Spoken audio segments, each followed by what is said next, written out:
and that was a very healing experience for me. There is still a great deal of anger in me about my first, but I feel I'm probably more at peace with it. I'm even able to be a bit more forgiving of it, because at the end of the day, those people that were with me at the time of my first birth, they were working to the best of their ability within the system that they have. So I feel now that I'm able to forgive what happened, because they were doing what they're trained to do, and nothing more than that, which is fair enough. Yeah. But now women need to be aware that you do need to be prepared for your birth. You do need to be aware of what you want. Yes, things can change. You may have complications. We don't know what might happen in a birth situation, but if you are prepared with what you want, and you have a strong, firm decision about what you want, you're more likely to be able to voice that. And I think that's important. And that's where having an advocate is really helpful, I think. So I had a doula that was able to be there for me. So when I felt like I couldn't talk because I was too in the moment, there was somebody that knew my wishes and were able to express them for me. Yeah, because I think having to find your voice in labour and tell somebody else what you want, just because you're in their system, that actually disturbs your birth process. Yeah, absolutely. When you're birthing, you don't have any time for anything else except focusing on what you're doing and what you're feeling.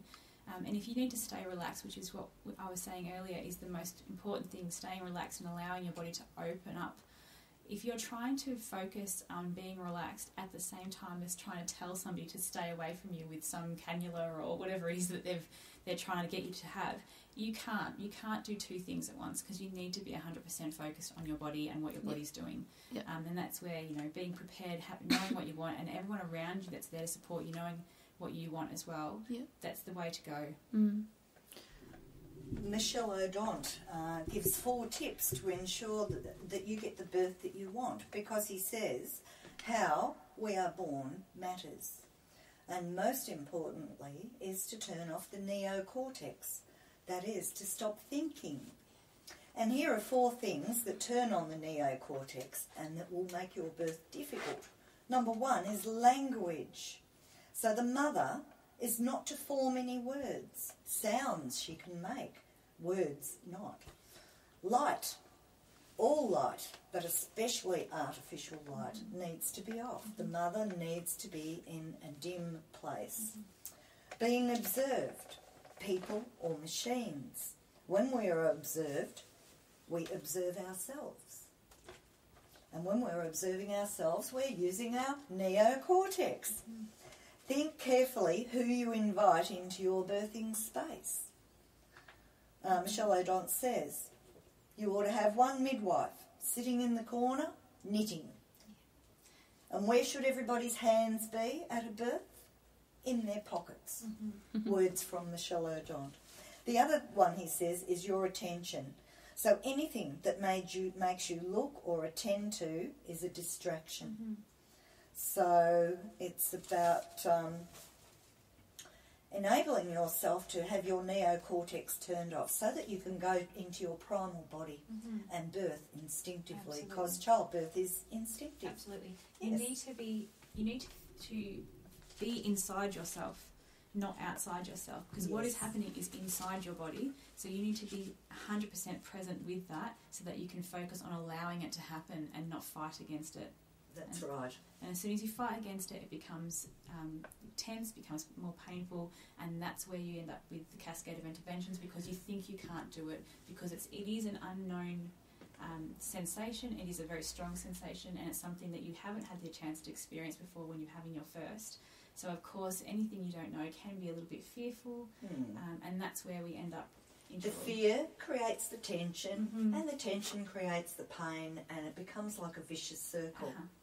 And the thing is to break the fear cycle out of it, because if you don't have the fear, then you don't have the tension or the pain. And FTP, fear, tension, pain, funny, it's the same words that they use. Failure to progress. Oh, isn't that funny? Well, maybe not funny, but being prepared, having lots of ironic. Yeah, being prepared, having lots of information. These are the things that they could be doing to help us. Being educated. Preparing for birth. And not just for your first, but for subsequent births like VBACs. The more information they can give us, the more helpful that would be. I got given a 1-page leaflet about VBAC, and that was it. That was the only information that was given. So I think definitely being prepared with information and educating people about birth is really important if we're going to help people achieve a good birth.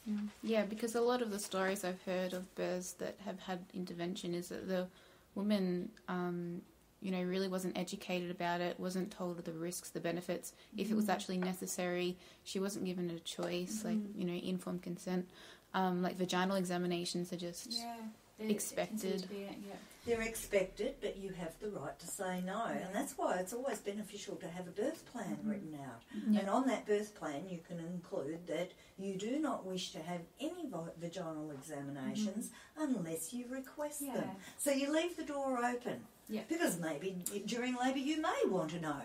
So you leave the door open, and that way the midwife has to ask you, and you have the right to say no. No, I don't want one. You do need to have information to prepare a birth plan. So I think that coming back to that same thing, people need to be well informed about birth. People need to be given opportunities to see normal, natural, good births. A lot of the births that we witness are on those shows that make you see birth as a fearful experience where things are going wrong, people are screaming it's like a banshees. crisis. And that's not what you want to do. You want to be preparing yourself for birth by watching lovely, calm births, watching births that have gone very well. Sharing beautiful birth stories, and that's what we're doing here today. Exactly. We're sharing wonderful VBAC stories. Yes. And all of those things will help people to have a much more natural and healthy view of birth and less fearful view of birth. One of the things that many people aren't aware of, or one thing that everybody believes, midwives included, is that a woman has to push her baby out. I didn't. You didn't? No, not at all. No. So what do you think happened? Oh, my body did it. Your body did it. Yes, so you had the fetal ejection reflex. Yeah. It's called the FER.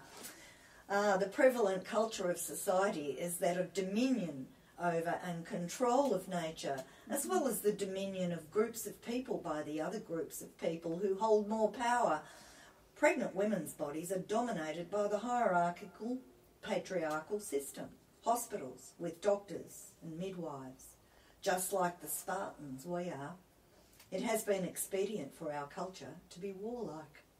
So for centuries now, it has been common for midwives and labour attendants to disturb and interfere with and control labour and birth. Michelle O'Donnell says, when we interfere during birth, we interfere with perinatal imprints of oxytocin and our long-term capacity to experience feelings of deep love and ecstasy. Gentle births heal the earth. You know, I was thinking when you were saying that, it reminded me of something that happened in my first birth. In my first birth, I was told to push, and I'd done a bit of research, but I hadn't really watched enough things to kind of see what a natural birth was, and I was trying to push, and I got told by the obstetrician that waltzed on in and sort of took 2 second look at me and said, "I'm not pushing right." I'm failing to push. Oh, could you show me? Yeah, I didn't push correctly. How would he know? Yeah. And it's really interesting as well, because I've been doing lots of research lately, obviously. And some women get that urge to push sooner, like, if they're not fully dilated or whatever by medical terms, just because of where the baby's head is and positioning of the head. Yeah, yes. so it, not everybody's textbook, not everybody's going to start to get that urge to push when they're 10 centimetres. Yeah, I think a lot of it is about the position that you're in too. That makes a huge difference. Absolutely. If you're lying there flat on your back in the lithotomy position, it just makes it so much more difficult for that baby to be born. They've got to climb uphill to get out. That's right, yeah. Yeah. And I noticed that difference too between my two. In my first one, I was sort of reclined back. I wasn't fully lying down, but I was reclined back, and it was very difficult. I felt, I was fully dilated. I felt like I was pushing against a wall, which is I was essentially pushing against a wall. And then with my second, I was up on my knees, I was moving, I was wiggling, and it was just easy. I didn't think about it. Gravity. It just happened. Yes. Yeah.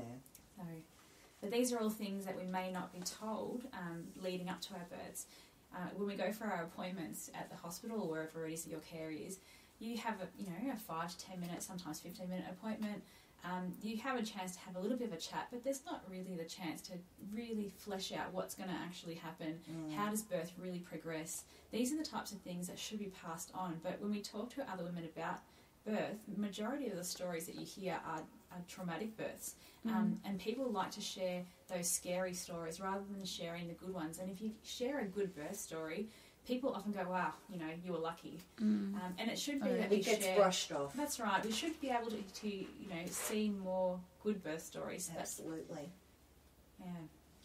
So, currently, our mums are given antibiotics in labour, pregnancy, induced, mothers and babies drugged, dragged out by vacuum, forceps, C-section, episiotomies. Half of new mums in Australia are cut, either by episiotomy or C-section. Babies' umbilical cords are clamped quickly, then cut. That's traumatic. They're not put straight on their mother. That is traumatic. They're given injections, these babies. That's pain. That's trauma. Some of them are circumcised without anaesthetic. Yeah. That's more pain and more trauma. And then they have vaccines. More pain, more trauma.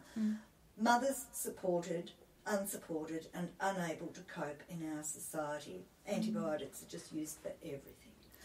And on top of that, you're sent home within a day to go and work it out. Yes, that's right. Before your milk's even coming through. Mind you, getting it out of that hospital is probably the best. Yeah, because it is a very germy place. Yeah, that's true. It is, and home is best because you've got your own home germs. That's right. That's exactly. right. And it's also interesting the effect of antibiotics on the mother's microbiome, which affects the baby going through the vagina as well and getting all that good bacteria and then the seeding of their gut and then the start of their immune system and it affects their long-term health. We know this, but we know a lot of things scientifically, but it doesn't ever seem to get through to change any of the hospital policies. Yeah, it's like a delayed reaction, isn't it? Yes, it is, absolutely. Yeah. Yes. In Australia, we've now had 100 years of hospital birth. So you were just saying all the stories that we hear from women, traumatic stories. Yeah. I believe this is why. So women have birthed in the lithotomy position, been subjected to twilight births, babies removed from mothers immediately and kept in the nursery overnight, away from their mums. I think that was well into the 1980s. Even now I've heard, I had my first overseas, so I'm not sure if this is true, but I've heard if you have a caesarean, your baby isn't given to you straight away. You're put into recovery. So overseas, my first was kept with me even when I was in recovery, which was... See, the UK is a step ahead of us. Yeah, and I'm very grateful for that because I would not have wanted to be removed from my baby. That would have been very traumatic. Well, look at my daughter, 3 days. Yes. Mine was given to me straight away, but she was wrapped in this towel and I was trying to find her skin. I was like touching her face. I was like, I need to touch your skin. Why are you wrapped up? Oh, it always comes to my mind when we talk about this, and you may have seen it on Facebook a little while ago. I think it was on last year. A mother who'd had a C-section, and the father or somebody had taken the baby right up, and it was near the mother's head, and the little baby had their hands out and was clutching hold of mummy's face. Yeah. Oh, desperately want to be with you. Brought a tear to the eye. It's that the one. only thing that they know is Yeah. So with our 100 years of traumatic birthing, babies being taken away. Also in hospitals, we have acts of abuse, both verbal and physical, enacted on women at this most vulnerable time in their lives. The use of technical language, questions, conversations, veiled threats, explanations, condescension,